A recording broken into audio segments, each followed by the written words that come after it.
Do you know my ex had the audacity to inbox me in the parenting app while I was in Cabo and said, I didn't get a notification that you were leaving.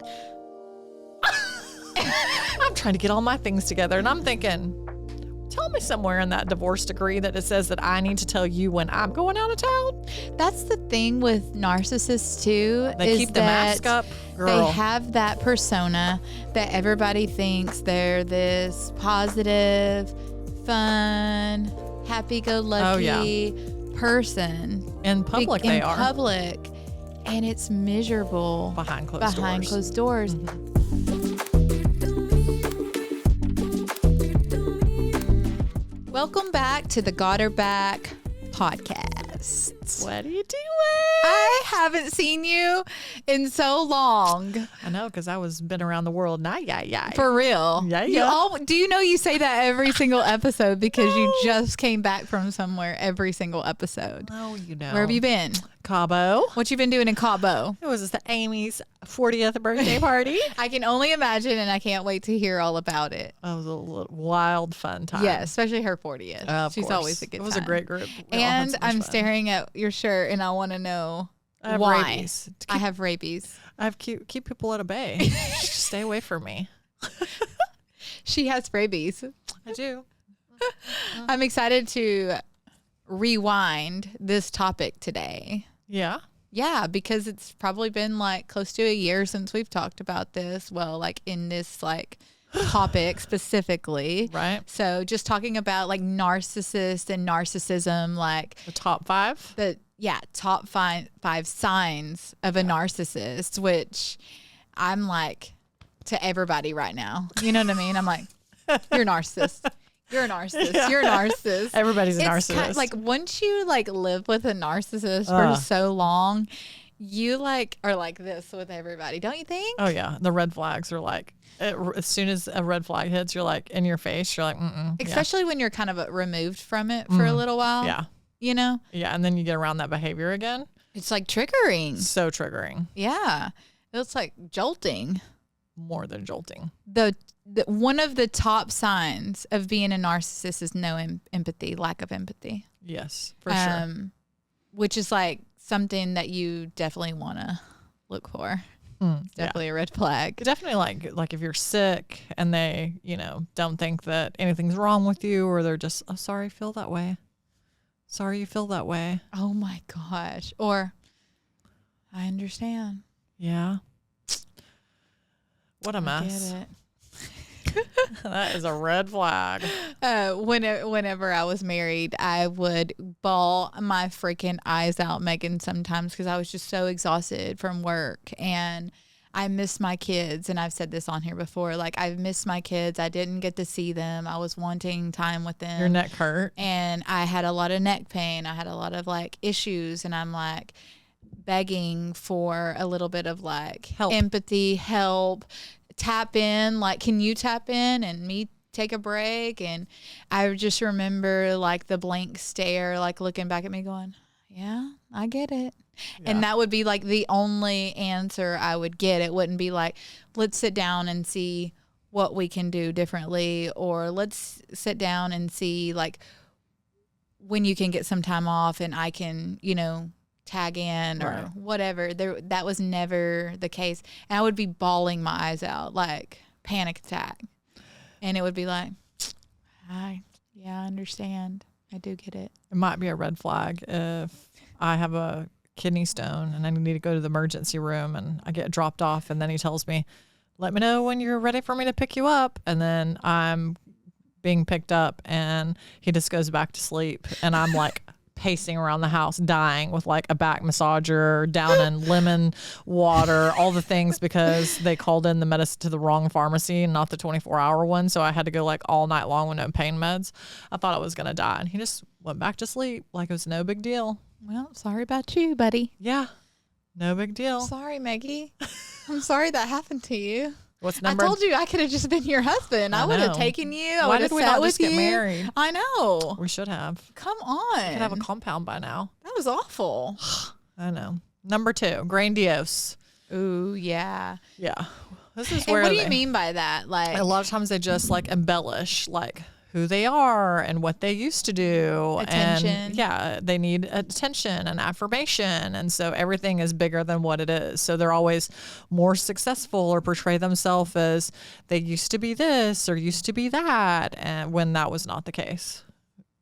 You need some examples? I already know the example, so I'm scared. I'm really scared to like say it. But yeah, sure. Give me an example if you feel like it. Sure. Well, I mean, in my marriage, the craziest thing, and I went to school with my ex, right? Like I went to college with him. So I knew he was a football player, but it wasn't until that we filed for divorce that I had people from his hometown tell me, well, you know, he's not really the star football player. It's actually his brother. It wasn't him. He just wrote his brother's. Dun, dun, dun. Yeah, he wrote his brother's coattails, and he was a walk-on. You mean he wasn't a Dallas Cowboy? No, He didn't play for the Dallas Cowboys? He did not try out for the Dallas Cowboys. No, he did not. No, absolutely not. And so I can't tell you how many work events I would go to, and they'd be like, Darian, why did you move to Dallas? And he'd be like, oh, I came to try out for the Cowboys. And I would just be sitting there like. You mean mine wasn't a D1 athlete and No. What was it? What's on the champion boxer or something? And I don't know. No. None of those. They just embellish. They make them, they tell fibs or lies to make themselves look more important than what they are. Mm-hmm. If you think that comes from low self-esteem? For sure. Yeah. Like the insecurities. Like for some sure. insecurities? And yeah. Another good one that I would always be, they'd be like, how is real estate? And he'd be like, it's so good. It was always so good. Now, so busy. Yeah. And I'm thinking in my head, you haven't had a closing in 6 months. You haven't paid bills in 5. You know, like in my head, I would be thinking that, but I just. It is like a weird thing to experience when you know, like different and you're just like kind of like confused. Yeah. But also you don't want to do the call out thing. Right. But I think you did start doing that towards the end. I did notice you start kind of like doing that. Because I just didn't care anymore. Yeah. I did kind of notice that. So what about constant need for admiration? For sure. Like if you look at their social media and it's constantly, selfies and, oh, I'm so motivational when really you're not, like basically just doing things for attention. Yeah. You know what I mean? Like attention seeking. Mm-hmm. It's like wanting admiration. Yeah. I mean, one of the biggest red flags for me is gaslighting. For sure. Yeah. I mean, I think that's like number 4 in its whole sense. You know what I mean? Like they constantly make you feel like it's your fault. Like if they cheat, it's somehow your fault. Yeah. If they, if they lie, it's somehow your fault. If they get caught lying, it's somehow your fault. Yeah. You know what I mean? Like that's the biggest like gaslight. Ugh. They have a baby by somebody else, then it's because they were just trying to help them. Yeah. Through a bad time. Yeah, that's a whole nother scenario, right? If they have an affair, it's just because they were trying to give them relationship advice. Yeah, or marriage counseling. They were just helping them through their divorce. Yeah. They were just taking them to dinner. They were just going to breakfast. They were just going to breakfast. Even though you go through their phone and you see them. I'm so dead inside right now. Hey, erase all our text messages. Your wife just looked at my Instagram. I hear it. And then I get to talk to women every single day. I hear the craziest thing. I think we need a whole podcast episode on like we talked about gaslighting. We need to redo that one. Or like you're literally like sitting there not doing anything and they're sitting there telling you that it's your, like they're upset, pick a fight with you while you're sitting there not doing anything, and then you're being mean and awful, and you're like, yeah, what? Not gaslighting. Good. Yeah, I hate it. It triggers me. It like is so a trigger bad for you. Yeah, big time. I think because I did that for years and years and years and years and years, and I even did it as a child. Yeah, and so I think my dad would gaslight me all the time. You know what I mean? And so, Dean, he gaslighting queen. He's like the king. He's so good. He's so good at it. And now I'll like catch him doing it. I'm like, I ain't falling for that one. No. I'm not going there. Don't fall for it. Another character trait of a narcissist is like when they use somebody, like use their to get to like the next level or whatever. That's yeah. Oh, just using people in general. Yeah. Yeah. Like not working in your case. Yeah. At all. And you had to be the one to go to work and then take care of the kids and then. Like opportunists. Yeah. Right. Could see that. Totally. I wonder why when we are actually in the middle of that, like that we don't. Why do you become blind to it? Yeah. Like how does that happen? Is it because. It's a cycle of abuse. Don't you think like maybe.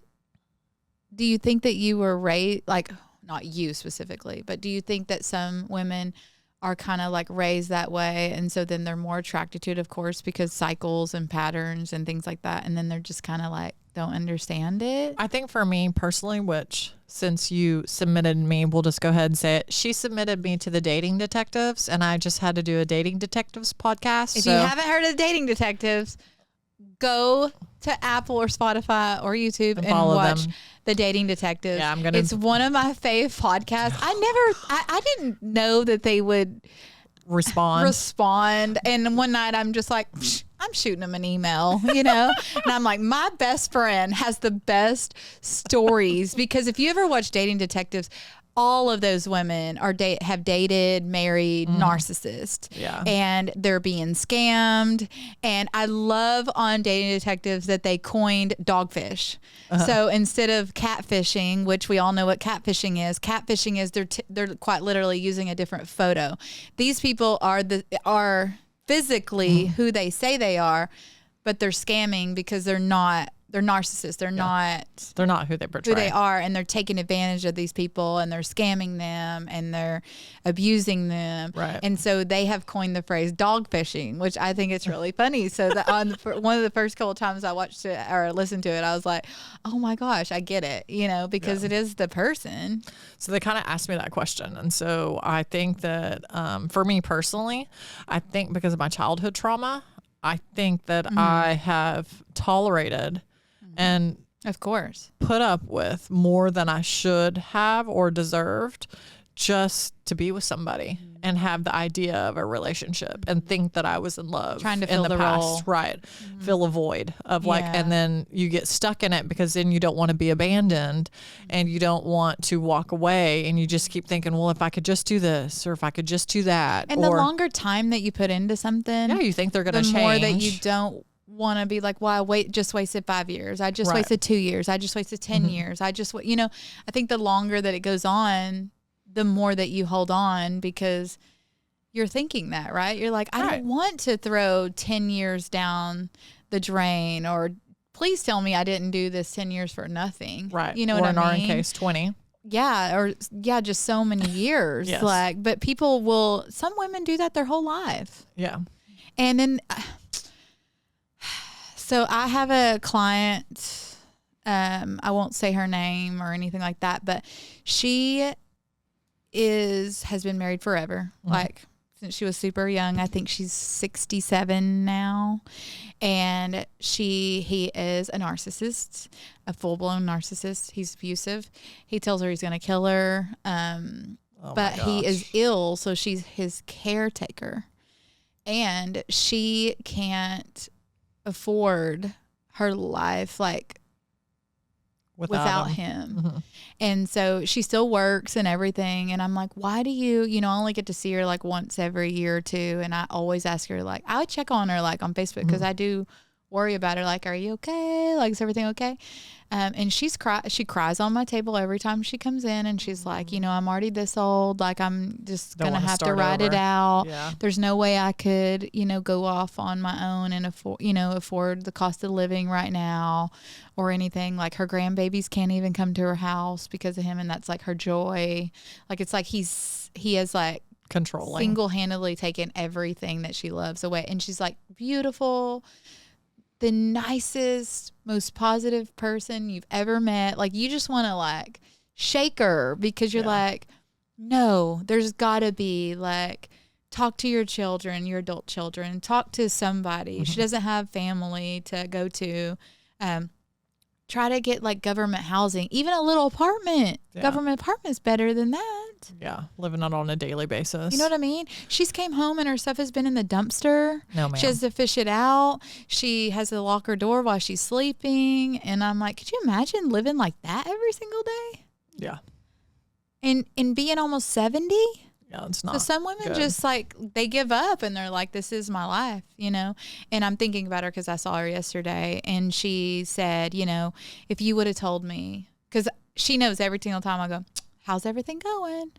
Yeah. She knows what I'm talking about. Yeah. And I don't even have to say it. And I had a student with me as well working yesterday. And she was like, Carrie, don't make me cry. And then she immediately started tearing up. And I was like, okay, I'm just checking on you, you know. And she was like, if you would have told me this would be my life when I was in my young 20s and, you know, feisty and, you know, have all my things going for me, like I never would have believed it. Right. You know, but she's so beat down, she can't believe anything. She's lost like 100 pounds. Ugh. She looks amazing. Like she's gorgeous. And I'm like, and she's like, but I don't look like you. And I'm like, I'm in my early 40s and you do look beautiful. You know what I mean? But you can't tell her any of that because she don't believe anything anymore. Yeah.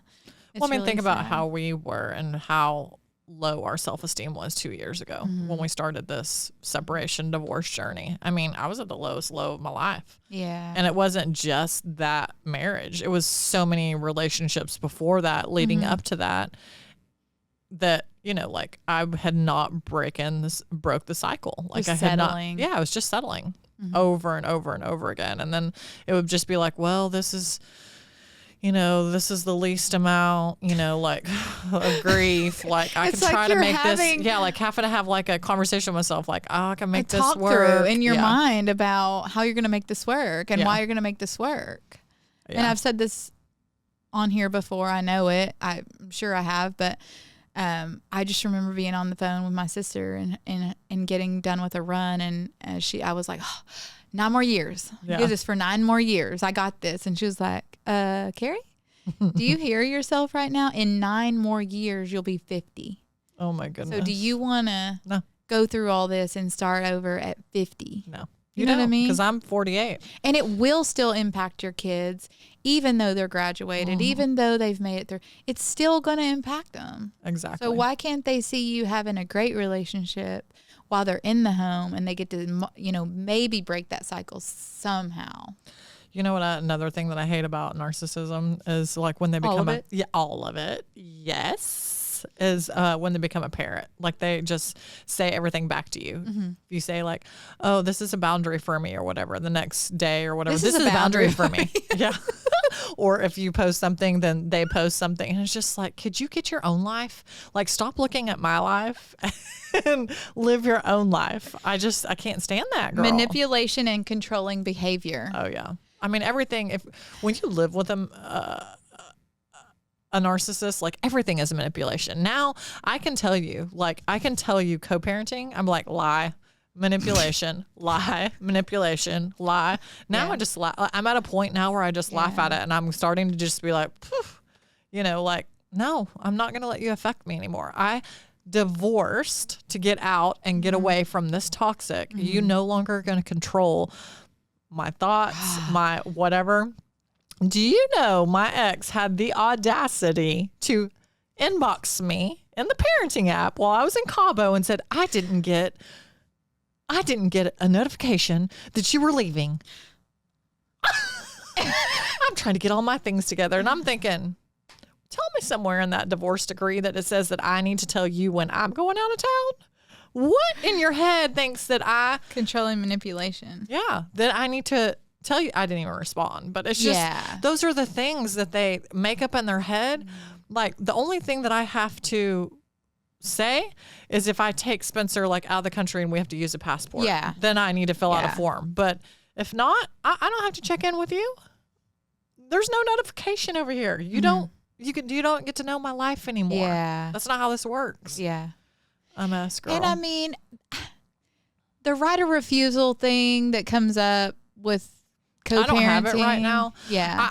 I would be okay with it if my daughter at times hadn't been, with the girlfriend's mom and sleeping on the floor. You could have just let her stay at my house. You know what I mean? Got it. And if he would act right, like let's say I went to Cabo and it's my time, but you're watching her and I wanted to talk to Spencer 2 or 3 times because it's my time and I don't want to just call at 7:00. If you would be nice and normal, like a normal person, then I'd probably say, yeah, here, you can keep her. You actually would, because I would. I feel like when you do see that glimpse, you do go, okay, this is going to be, which most people do. Like, but what happens? What happens when I ask you, do you want your daughter? You physically and verbally attack me at my son's graduation and your dad has to pull you off of me. Yeah. So, 2 men had to come and you are basically, raging. My aunt and my sister, 20 years. My aunt and my sister had never seen that side of him. That's the thing with narcissists too. They keep the mask up.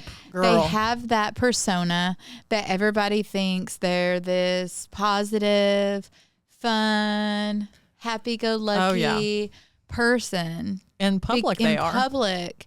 And it's miserable. Behind closed doors. Mm-hmm. And that is something that I've noticed with narcissists. My poor aunt.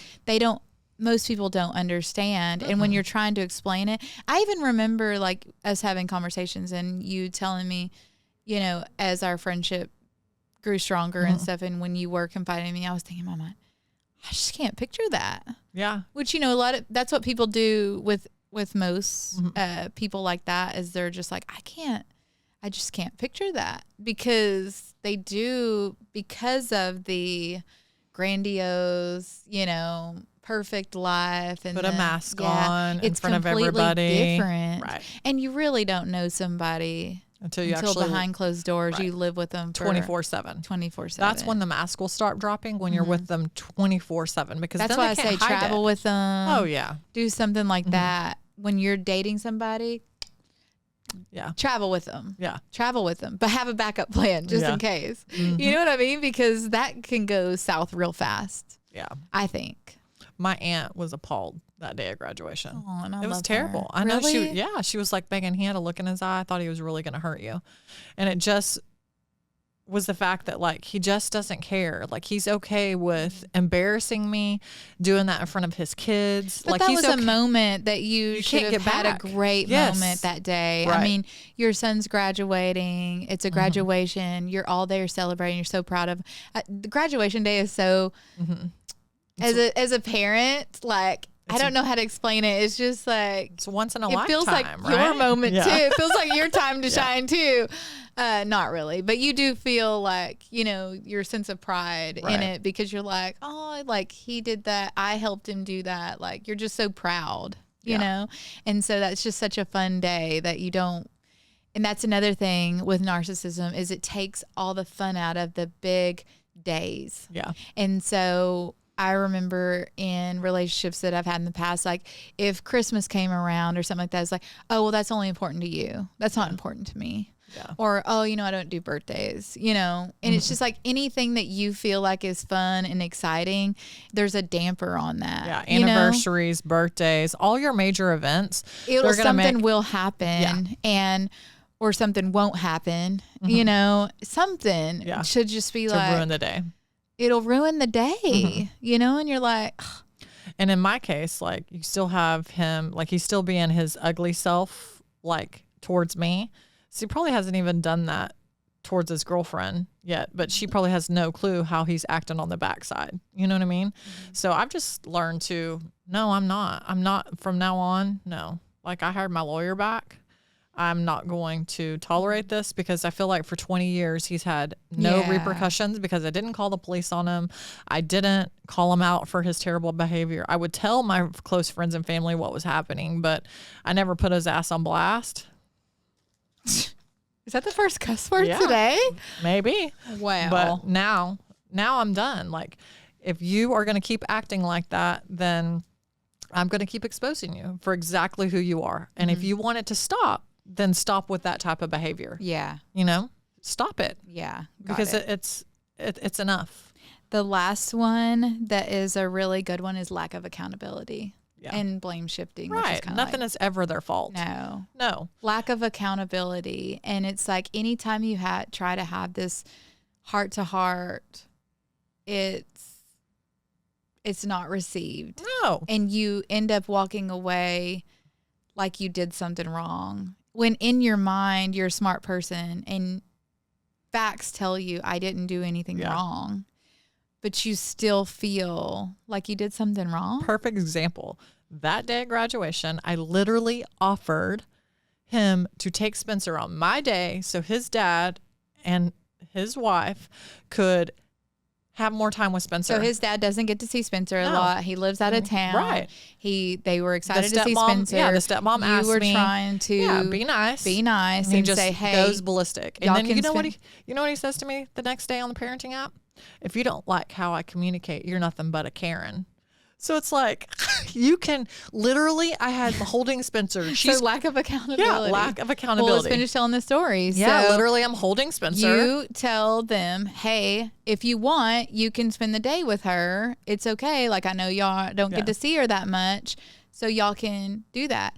He got upset with you because you didn't ask him first, and he had shit to do. That's right. There you go. And so since he had shit to do and you had offered up his kid, then he starts yelling at you, shifting on you like, well, if you need a babysitter, just say so, and all that stuff, and embarrassing you. Right. You didn't need a babysitter. No. You have many babysitters if you want them. Yes. You have a live-in nanny if you want. That's what I started thinking later. I'm like, she quite literally has a live-in nanny. Yeah. You have Courtney. You have a great support system. You do not need a babysitter. No. You know, any of us would be like, I'll take her. Like, we all like, anybody would love to spend the day with her. But it got turned around into, well, if you need a babysitter, you know, and just like attacking you for that. And the special day is now gone. I think when people realize, like when we got home, Steven was like, baby, I see why you want to have everything separate. I see why you don't want to have parties with him or invite him to anything anymore. He goes, he is a loose cannon. Yeah, he's a walking red flag. He was like, and if you love me, you will never have me in the same room with me again. He was like, because if he would have put his hands on you, that would have just been it for him. Yeah, it's just too much. Nobody wants to see that. And he goes, that man is angry. He is resentful. He's not letting it go. No, he's not. He was like, he is upset with himself. He's still upset. Yeah, of course. Yeah. You don't act like that. In front of everybody, 20 friends and family, basically family. And still the next day to double down and be like, if you don't like the way I communicate, you're a Karen. Are you a Karen? I'm a Karen. And I got Megan, rabies. You're a Karen and you got rabies. Yeah. Period. Is there a period on? There is a period on there. Period. I know. What MS, well, that's our things. Yeah, and narcissism at its finest. If you have these, typically I would say they have most of them. Yeah, 3 to 4 or 5 of them. Yeah, if they have 3 or more of them, you're definitely looking at a narcissist. Yeah. We all have our times and traits. I feel like at times where things like this can come out in our personality. But when you see that consistently and over and over and over, I don't think they change. No. I don't think that they ever change. And people could debate with me and say that they can change. I just don't think that they could change. I don't think. I think that's who they are to their core. I think they can fake it to change for a while, or change the person and fake it. Of course. And the new person or the new, person that they're with is going to fake it till they make it, because they don't want to admit that they feel like they got this grand prize and what they got was not what they expected. And if you're not sure if you're dating a narcissist, ask ChatGPT. Or ask Inspired by Carrie. Message me and ask me, and I'll. Or at Meg's Unfiltered. And we will give you some advice. And I'll tell you the truth if I think, Yeah, I have told. Actually, I've had quite a few women on our thing ask, what do you think? And I'm like, just because he cheats doesn't mean that he's a narcissist. Yeah. It's much more a lot of people use this term very broadly because it's like a negative term that you can call somebody. Right. And it's a hot topic. It's a hot word. So everybody, when they break up with somebody, they're like, oh, he's just a narcissist. It's for sure a red flag. But I have lots of clients that are using ChatGPT as their therapist now. Yeah. And asking ChatGPT, is this guy blah, blah, blah. And it will tell you exactly what he is. It's really crazy. They'll be like, he's an avoidant, he's a this, he's a narcissist, and give you tips on how to have conversations with them, like detailed tips. It's really wild, our generation. Yeah. What we can do. I would say 4 words or less. That's your answer when they ask a question. 4 words or less. Okay. Yes. Yeah, you got to keep it very. I'm good. Or you're gonna wear yourself We're out. good. Yeah. You're gonna wear yourself out. Yeah. You can't. Narcissism at its finest. Yeah. I'm done with that. Yep. I'm done with that too. Period. That was fun. I know. We Excited love I you got guys. to see you. Me too. Glad that we're back. I can't wait to share the episode that Meg had on dating detectives. We'll be sharing that. We'll be sharing some clips of that. I'm super excited to hear what she had to say. What story did she share? So that's another one too. So I guess you'll be seeing that soon. And follow us on Got Her Back Podcast, inspired by Carrie. Meg's Unfiltered. Bye.